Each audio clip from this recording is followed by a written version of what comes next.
So this is how they induce the tree to have more fruits, is to make marks on the branches. So he keeps on giving me some of the fruits of gayobano here. So I just give. There's a big one. Oh, pwede rin na eh. Iskripan rin na. Ako rin ang hapiton niya. Maniwag na. Ikaw yung na. Di na ni makuan sir. Kay to, diri na lang gamay na lang yung kain niya. May pailabay na lang na eh. Labay na ka. Labay na lang na kay da. So he said, I said, we're not covering all the guyabano trees so like that, you know? Like it's been picked on by birds. And he didn't notice it drops, but he's behind me. He's the owner of this lot behind me, and his wife just recently died.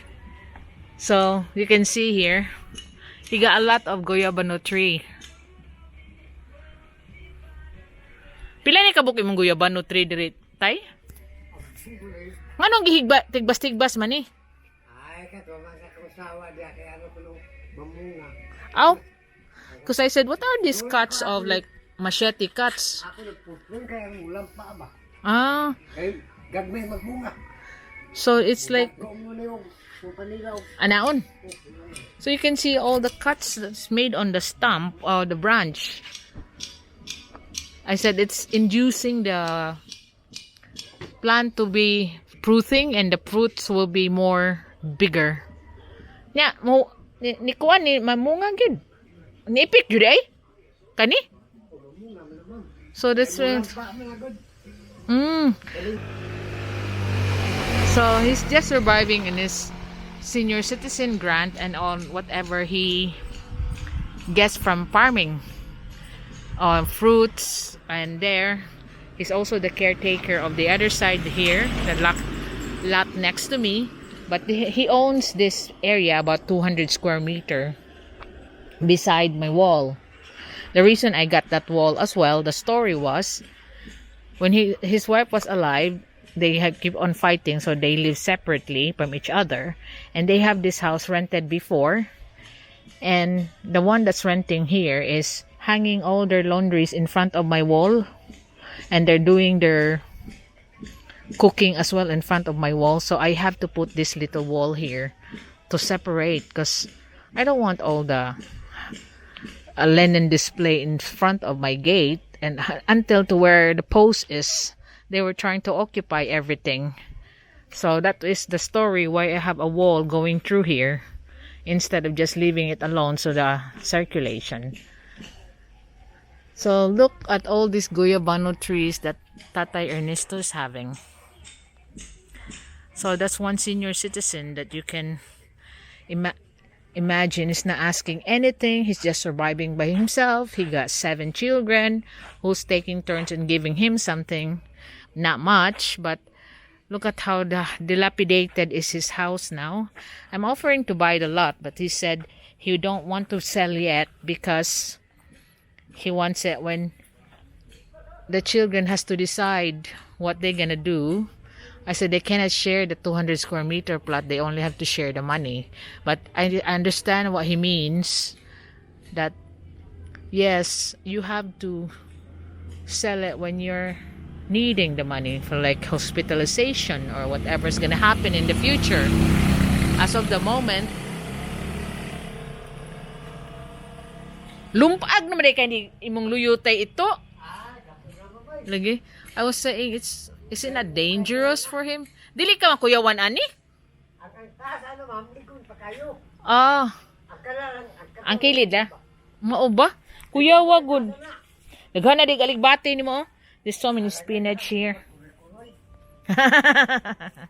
So I'm looking at the side of his house because I was asking him, is it not dangerous for you to live here? He said the front is quite strong still, so he's still living on the front room.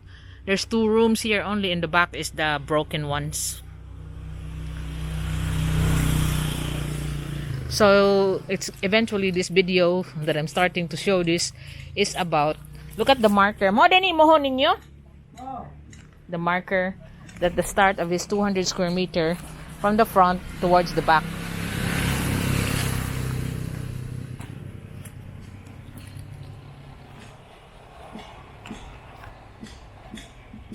There. Ikaw raw sa diri. Nagpuyot tayo to. Wana, why ni ipon nimo? So I said you're living here alone. There's nobody living with you. Yang imong pangwarta si tayo.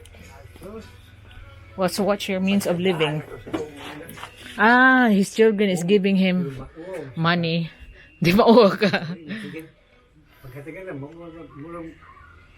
Ang magkuanan ka. Ang senior citizen, he has no other income. It's like I said, it's only the children. Wa pa di ka matagay. Aw, wa pa tingob manggod na. So he got like 1,000 a month. 1,000 pila ba ang senior citizen? A month? Ang buwan? So it's 1,000 a month from the senior citizens of Barangay Hall, but he does farming and also help around some other farms, and his children as well is giving him a little bit, the 7 children. So that's what he survived on, but he don't need a lot, he said. He only need to eat 3 times a day, and he can't even consume the 1 kilo of rice a day. So he's just happy, but just lonely. May nasa tayo ito eh. Kay kuan. Ikaw rin yung taon rin niya ang kurente kasi mo bayad. Ikaw, so you pay, he's also paying the electric. That's so. Tagpila ra. Pag 100 na kapin. So the electric, he can still afford to pay it. It's only like 30-40 pesos a month. He's only have radio and 1 light. And this is his kitchen.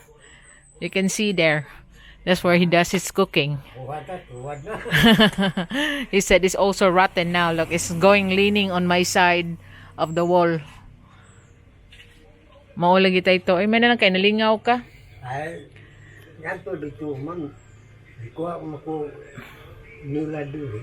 Ako ganito. His children wants him to stay with them. He don't want to be living with anyone. In the city, he cannot survive. Init kayo. Oh, because what he does in the city, lagi, he still want to live here. That's the reason why he's not selling it, because he wants to have the farm and the fresh air. Because his children most of them are in the city, and he's struggling to, like, get up in the morning, eat, just do the dishes, and then sit down and watch TV and eat again next time.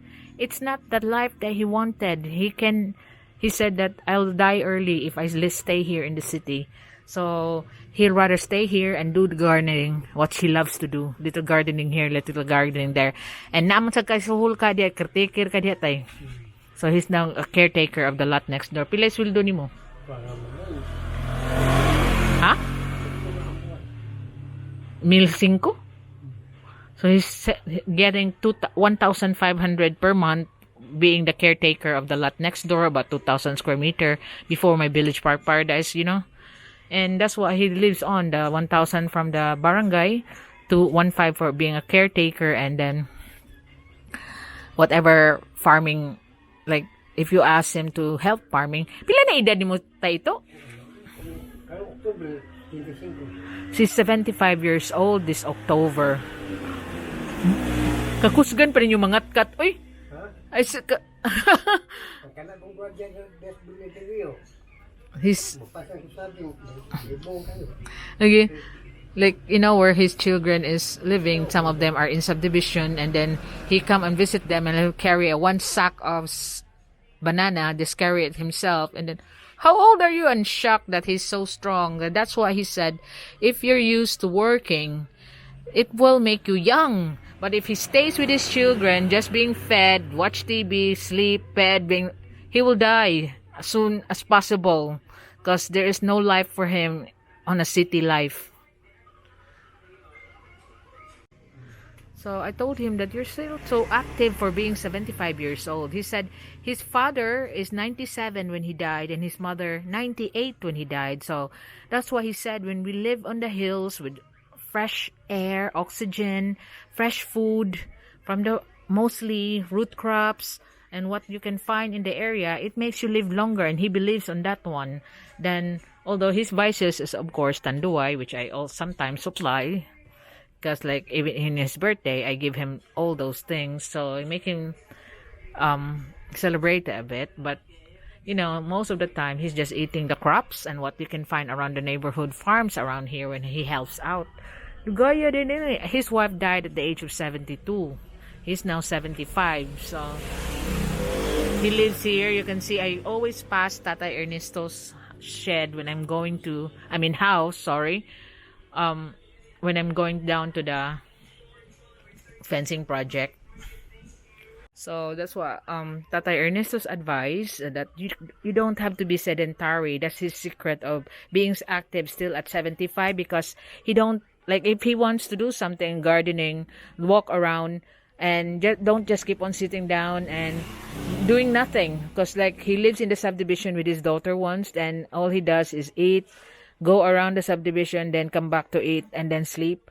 He doesn't seem to survive long, so he come back here in the hills and do his farming again and gardening. So I'm going down now. I was just sidetracked by talking to my old neighbor. I know he's lonely, that's why he's take time to talk to me, and also, like I said, he's giving me some of his fruits, crops sometimes, and that's why I also assist him for some of his like medications, because he got some like diagnosed for he's not really like, oh, you got ulcer. Okay, that's his usual problem is his ulcer.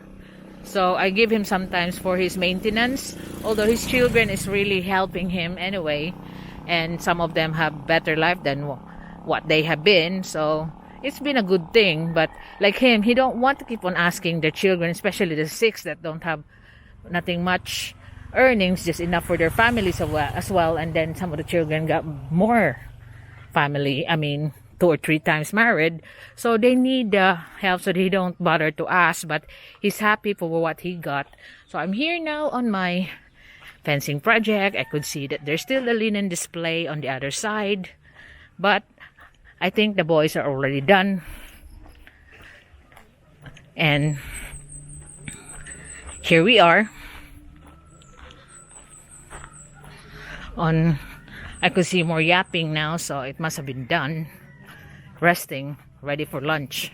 It's now 11:20, so I see that they are all done.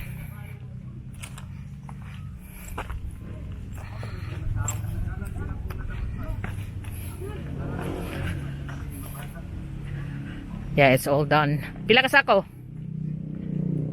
11? 13, 11. So 11 cement used on this beams and column.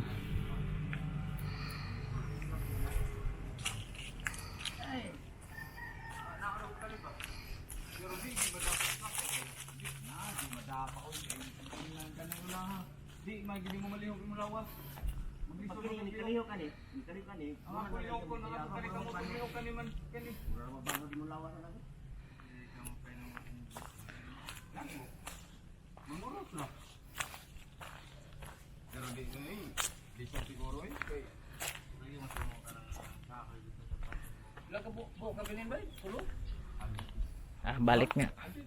So 11 sacks was used on this one.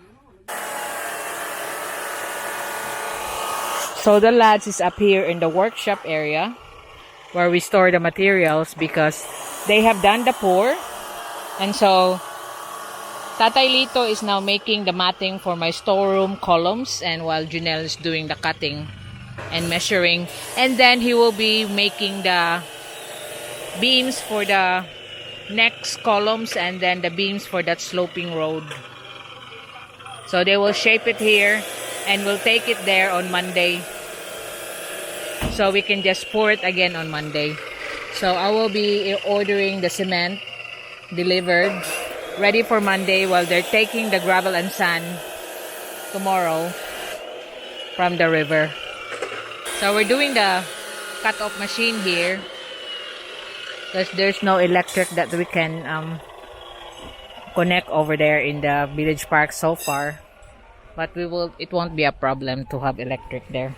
So we have less gravel, as you have noticed, and then this is our last sand, so they will be picking up sand and gravel tomorrow, ready for Monday. And look at the view that we have here. It's quite nice weather today, but you can see, I can't say that it's really nice because you can see the dark clouds looming on far distance island, and it won't be long to come here. Like that happened yesterday, that we thought it's gonna be sunny and then it rained again. So the Bohol silhouette is dark, so dark than usual, so that means the rain is coming over here, like yesterday's view. But it's so windy here. Now you can see why I want to have a covered workshop in here. So when it's rainy season, we can work here. We don't have to leave all our materials around, but we will actually have a working area covered, and all the electrics will be ready installed, that they can just turn it on or plug in. You know, we'll have lights in here. Even by working at night, it's possible then. So what you're looking at here is the contractor of the electric company here in Cebu, cutting the branches of the trees and other vegetations that will touch the cable of the electric wires. Because one of the causes of our brownouts here are the trees that touches the wire, like that bamboo there now, that will be touching soon the cables. So they come with this truck, that the special truck that they have that will go up. So there's a lot of traffic here right now, because up ahead on some in Agsungot, there is a big tree that fell over, and all the sand that comes with it was blocking the road. So there's quite busy today because of that one, because there is still operation there, backhoes and clearing out the road. Because of the past 2 weeks keeps on raining, so the mountain sides, when they touch it for roads, sometimes just do landslide. So there's a big tree going across the road now in Agsungot.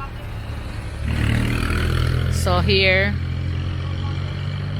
they need to clear it all out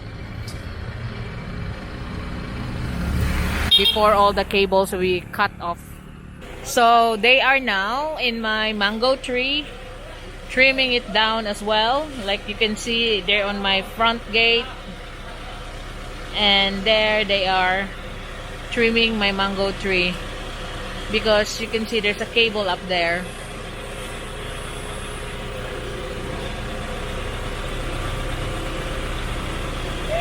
So they're trimming it down before it reach the mango tree branches can reach the cable. Now that is the problem. They've been trimming the mango tree, but look, they still leave that branch that's touching the cable, and they are already there rushing home. That's the trouble with contractors. Even on the other side, the bamboos, there's part that's still touching the cable wires, and I don't know what's wrong with them. Because if you look at here in Tatay Ernesto's house, there's some goyabano trees that's touching the cable. So it seems like this contractor is like, oh, we just want to do a few work, a few trees, and then off we go.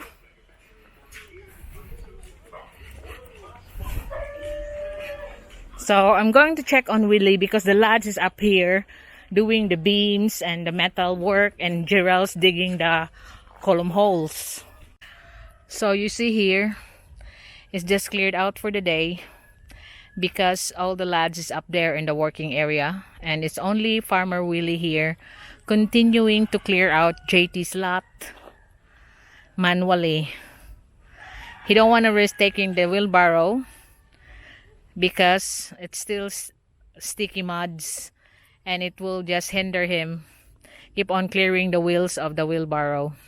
But as far as there is result, as I told him, clearing result is what I need. Now I don't want it faster. Slow but steady work is what I need, and neat and tidy. So we just have one Daloy who's fast and dirty, so we can cope up with that as long as everyone else is neat and tidy. So there he keeps on clearing his shovel for all the sticky mud on it. Che! Bantay. So I got Bruce Lee and Bantay here guarding me because I'm walking here. But these are the events that's happening right now at this time, 2 o'clock.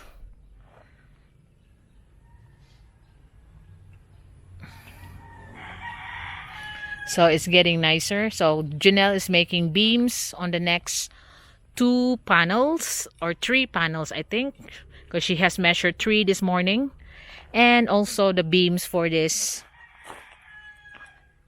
slope of the road that the Loy has dug. So it will be ready there on the working area, and they'll bring it down here on Monday so they can pour it out, then start filing in this side as well. And also, because tomorrow Janelle is not working, only 4 of them will be working tomorrow: Willie, Jarell, Julito, and Daloy, and Janelle's having a rest. They will be picking materials. Jarell will continue digging, and I'll have the cement delivered so they can concentrate on sand and gravel.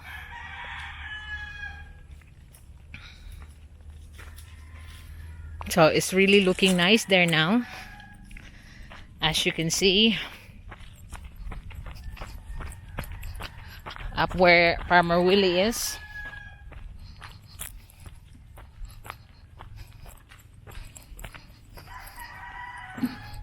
He's also killing the, the small trees, so it won't grow back. But it's really looking cleaner. JT can still see his topography of his land now properly.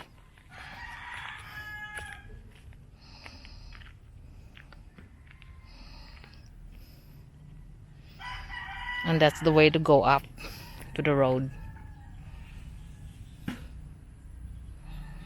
And that's the turner there with the 3 mango trees.